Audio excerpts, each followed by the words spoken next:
भाग 1 प्रारंभ। मन का युद्ध। राजगीर की पहाड़ियों के बीच बसे बांसवन में सुबह का समय था। हल्की धूप पत्तों से छनकर जमीन पर गिर रही थी। पक्षियों की मधुर आवाजें वातावरण में फैल रही थीं। उसी बांसवन में आज एक युवक तेज तेज कदमों से चलता हुआ आया। उसका चेहरा उतरा हुआ था, आंखों में बेचैनी थी, मानो रात भर सो नहीं पाया हो। उसका नाम था मालव। उम्र लगभग 30 वर्ष, मगर चेहरा ऐसा जैसे वर्षों से बोझ ढो रहा हो। जैसे ही वह बुद्ध के पास पहुंचा, उसने झुककर प्रणाम किया और बोला, भगवान, मेरा मन मेरा दुश्मन बन गया है। मैं हर बात पर सोचता रहता हूं। एक बात दिमाग में आती है तो 100 सवाल पैदा होते हैं। रात भर नींद नहीं आती, दिन भर भविष्य का डर। लोग क्या कहेंगे? अगर ये हो गया तो? अगर वो न हुआ तो? वह बोलते बोलते हाँफने लगा। बुद्ध शांत बैठे रहे। उनकी आंखें ऐसी थीं जैसे कोई गहरा झील, निर्मल, शांत, गंभीर। बुद्ध ने धीरे से पूछा, मालव, क्या तुम सच में अपने विचारों के मालिक हो? मालव चौंका। भगवान, विचार मेरे ही तो हैं, पर उन पर मेरा अधिकार नहीं चलता। बुद्ध मुस्कुराए। यह का दावा करते हो, पर उनके दास बने हुए हो? भाग 2 विचारों का बोझ। बुद्ध ने पूछा, मालव, अधिक सोच का मतलब क्या होता है? मालव बोला, अच्छे बुरे, संभावित असंभावित हर परिणाम की कल्पना, जो हुआ नहीं उसकी चिंता, जो हो भी नहीं सकता उसका डर, जो मेरे हाथ में नहीं उस पर विचार। बुद्ध ने उसकी बात सुनी और कहा, अधिक सोचना उस व्यक्ति की आदत होती है जो वर्तमान पर भरोसा नहीं करता और भविष्य को नियंत्रित करना चाहता है। मालव ने सिर झुका लिया। भाग 3 पहला उपदेश। चिंताओं की गठरी। बुद्ध उठे और पास रखी सूखी लकड़ियों का एक भारी गट्ठर उठाया। फिर बोले, इसे उठाओ। मालव ने गट्ठर उठाया। वह बहुत भारी था। बुद्ध ने पूछा, अब बताओ, यह गट्ठर किसका है? ये तो आपकी आश्रम की लकड़ियां हैं प्रभु। बुद्ध बोले, पर तुमने इसे क्यों उठाया? मालव बोला, आपने कहा था। बुद्ध ने कहा, ठीक वैसे ही दुनिया ने जो बातें सिखा दी, लोग क्या सोचेंगे, क्या होगा, क्या नहीं होगा, तुमने सब उठा लिया, मगर क्या वह तुम्हारा है? मालव चौंक गए। बोझ होते हैं, तुम्हारा मन जितना उन्हें पकड़े रहेगा उतना थकता रहेगा। भाग 4 मन बंद क्यों नहीं होता? ओवर थिंकिंग का मूल कारण। मालव ने पूछा, भगवान, मन सोचता क्यों रहता है? बुद्ध बोले, क्योंकि मन खाली नहीं रह सकता। खाली कमरा धूल पकड़ लेता है, खाली मन चिंता पकड़ लेता है। 2 क्योंकि तुमने मन को नियंत्रण नहीं सिखाया। बहुत वर्षों तक घोड़ा खुला दौड़ता रहे और अचानक तुम कहो, रुक जाओ, क्या वह रुकेगा? क्योंकि तुम्हारा मन समस्याओं पर भोजन लेता है। मन उसी चीज को चबाता है जिससे उसे शक्ति मिलती है, और उसे डर, चिंता, संदेह बहुत स्वादिष्ट लगते हैं। 4 क्योंकि कोई कार्रवाई नहीं होती। जहां कार्य रुकता है वहां विचारों का शोर उठता है। भाग 5 बाण की कहानी। 2 चोटे मत खाओ। बुद्ध बोले, मालव, अधिक सोचने वाला व्यक्ति ऐसा होता है जैसे उसे एक बाण लगता है, फिर वह सोच सोचकर दूसरा बाण खुद को मार लेता है। मालव चकित हुआ। दूसरा बाण कौन सा? बुद्ध, पहला बाण है घटना, दूसरा बाण है तुम्हारी प्रतिक्रिया, फिर उन जीवन खत्म। दूसरा बाण किसी ने कुछ कह दिया। पहला बाण सब मुझसे नफरत करते हैं, दूसरा बाण गलती हो गई। पहला बाण मैं बेकार हूं, दूसरा बाण ज्ञानी व्यक्ति पहला बाण सह लेता है, मूर्ख दूसरा बाण स्वयं चला देता है। भाग 6 नदी किनारे की साधना। बुद्ध मालव को नदी किनारे ले गए। नदी शांत बह रही थी। बुद्ध ने कहा, नदी को देखो। मालव देखता रहा। कुछ देर बाद बुद्ध बोले, क्या नदी अपने पानी को रोकती है? नहीं। क्या नदी सोचती है कि आगे कौन सी चट्टान आएगी? नहीं। तो फिर तुम क्यों सोचते हो कि भविष्य तुम्हारी सोच से बदल जाएगा? मालव चुप रहा। बुद्ध बोले, नदी सिर्फ बहती है, मन भी बहना चाहिए।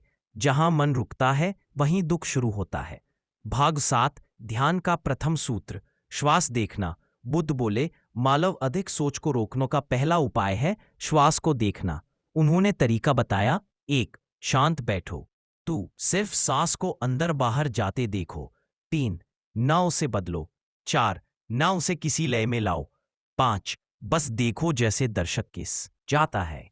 मालव ने इसे आजमाया। कुछ ही क्षण में उसका चेहरा शांत होने लगा। भाग 8 मन की भीड़ और जंगल का उदाहरण। बुद्ध बोले, विचारों को मत भगाओ, उन्हें रहने दो। मन में भीड़ होगी तो परेशान नहीं होना चाहिए। भीड़ जंगल में भी होती है, पर जंगल शांत होता है।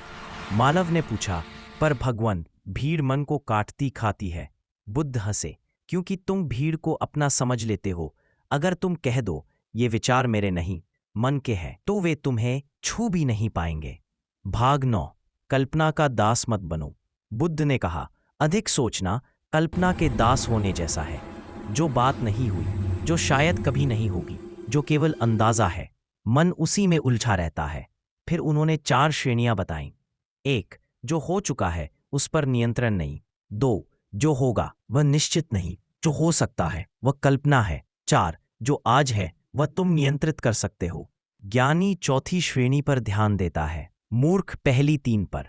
मालव समझने लगा।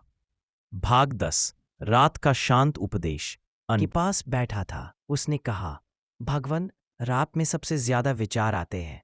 क्यों? बुद्ध बोले, क्योंकि रात में दुनिया शांत होती है और तुम्हारे भीतर की आवाजें तेज हो जाती हैं।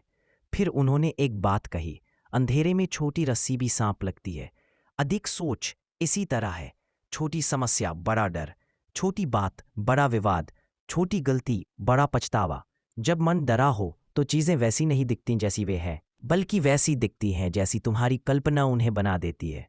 भाग 11, गांव में जाते हुए 3 घटनाएं।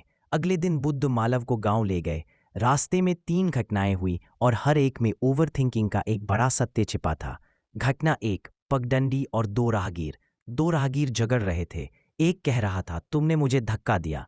दूसरा बोला, मैंने कुछ नहीं किया। असल में पगडंडी संकरी की और एक आदमी के पैर फिसलने से दूसरे को झटका लग गया। बुद्ध बोले, अधिक सोच यही करती है। जहां दुर्घटना होती है वहां तुम अपमान ढूंढ लेते हो। घटना 2, कुएं प लगा। शायद ये मेरे बारे में बोल रही हैं। बुद्ध ने कहा, देखो, वे अपने बच्चों की बात कर रही हैं। मालव शर्मा गया। बुद्ध बोले, दुनिया हमारे बारे में इतना नहीं सोचती जितना हम सोचते हैं। हर हंसी तुम्हारे ऊपर नहीं होती। घटना 3, किसान की टूटी हांडी। एक किसान रो रहा था, उसकी हांडी टूट गई थी। बुद्ध ने पूछा, क्यों रोते हो? किसान ने कहा, अगर यह हांडी पूरी रहती तो मैं इसे बेच देता, फिर उससे अनाज खरीदता और अनाज से मुनाफा होता। अब सब खत्म। बुद्ध मुस्कुराए, अधिक सोच आगे की 10 मंजिलें बनाती है और जब एक ईंट गिरती है तो पूरा महल ढह जाता है। भाग 12, नियंत्रण का मंत्र। बुद्ध ने मालव से पूछा, क्या तुम सूरज को पहले उगने के लिए मजबूर कर सकते हो? नहीं। क्या तुम हवा को रोक सकते हो? नहीं।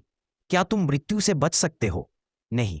फिर बुद्ध बोले, तो फिर वो छोटी छोटी बातें जिन्हें तुम नियंत्रित नहीं कर सकते, उन पर सोचकर तुम अपने जीवन का कितना समय खो रहे हो। भाग 13, वर्तमान का चमत्कार। वर्तमान का एक क्षण भविष्य के 1000 डर मिटा सकता है। मालव ने पूछा, किस तरह? बुद्ध बोले, जब तुम अभी में हो जाते हो, विचारों का बाजार बंद हो जाता है।